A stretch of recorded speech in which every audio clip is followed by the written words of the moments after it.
মৰমৰ ছাত্ৰ ছাত্ৰীসকল আৰু এটা নতুন ভিডিঅ' লৈ মই তোমালোক সকলোকে স্বাগতম জনাইছো। ছাত্ৰ ছাত্ৰীসকল এই ভিডিঅ'টোৰ মাধ্যমেৰে মই তোমালোকক শিকাবলৈ গৈ আছো ইংৰাজী বিষয়ত থকা সেন্টেন্স বিষয়টোৰ ওপৰত শিকাবলৈ গৈ আছো। সেন্টেন্স কি? What is sentence? আৰু টাইপস অফ সেন্টেন্স। সেন্টেন্স কেই প্ৰকাৰ, গঠন অনুসৰি সেন্টেন্স কেই প্ৰকাৰ, স্ট্ৰাকচাৰ অনুসৰি মানে সেন্টেন্স কেই প্ৰকাৰ হয় আৰু নৰমালি সেন্টেন্স কেই প্ৰকাৰ হয় এই গুটিসমূহ এই ভিডিঅ'টোৰ মাধ্যমেৰে শিকিবলৈ গৈ আছো। তো চোৱা, প্ৰথমতে আছে হোৱাট ইজ সেন্টেন্স। সেন্টেন্স কি? বাক্য কাক বোলে? সেন্টেন্স অসমীয়াত কোৱা হয় বাক্য বুলি আমি সকলোৱে জানো। তো হোৱাট ইজ সেন্টেন্স? বাক্য কাক বোলে?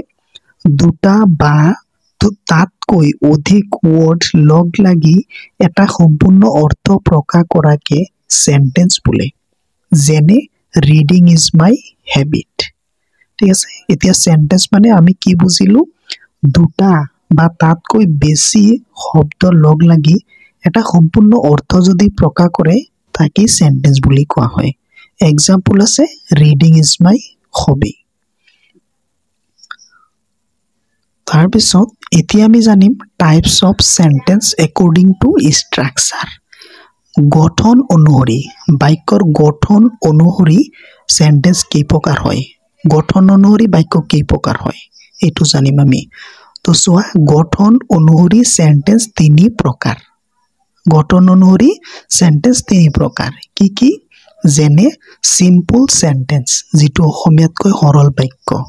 ২ নম্বৰত আছে কমপ্লেক্স সেন্টেন্স, যিটো অসমীয়াতকৈ জটিল বাক্য। ৩ নম্বৰত আছে কম্পাউণ্ড সেন্টেন্স, যিটো অসমীয়াতকৈ যৌগিক বাক্য। ঠিক আছে, এতিয়া আমি জানিম টাইপস অফ সেন্টেন্স জেনেৰেলি। সাধাৰণতে বাক্য কেই প্ৰকাৰনো হয়? সাধাৰণতে সেন্টেন্স 5 প্ৰকাৰৰ। সাধাৰণতে নৰ্মেলি সেন্টেন্স 5 প্ৰকাৰ হয়। যেনে 1 নম্বৰত আছে এছাৰ্টিভ সেন্টেন্স, যিটো বৰ্ণনামূলক বাক্য।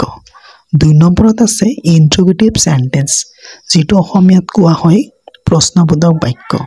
3 নম্বৰত আছে ইম্পাৰেটিভ সেন্টেন্স, যিটো অসমীয়াত কয় আদেশ অনুৰোধমূলক বাক্য।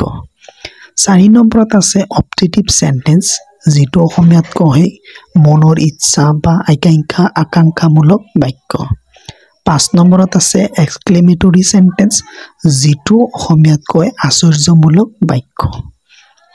এতিয়া আমি জানিম প্ৰতিবিধ সেন্টেন্সৰ কেইটাকৈ ভাগ আছে।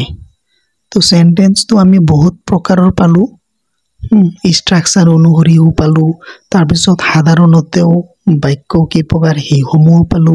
তো প্ৰতিবিধ সেন্টেন্সৰে আকৌ কেইটাকৈ ভাগ আছে, ভাগ। ঠিক আছে, প্ৰতিবিধ সেন্টেন্সৰ দুটাকৈ ভাগ আছে। যেনে গোটেই সেন্টেন্সৰ এছাৰ্টিভ হওক ইন্টাৰোগেটিভ হওক সবৰে দুটাই ভাগ আছে। দুটা প্ৰতিবিধ সেন্টেন্সৰ দুটাকৈ ভাগ আছে। যেনে নাম্বাৰ 1 এফাৰ্মেটিভ সেন্টেন্স, যিটো অসমীয়াত কয় হয়বোধক বাক্য। আৰু এটা আছে নেগেটিভ সেন্টেন্স, যিটো অসমীয়াত কোৱা হয় নহয়বোধক বাক্য।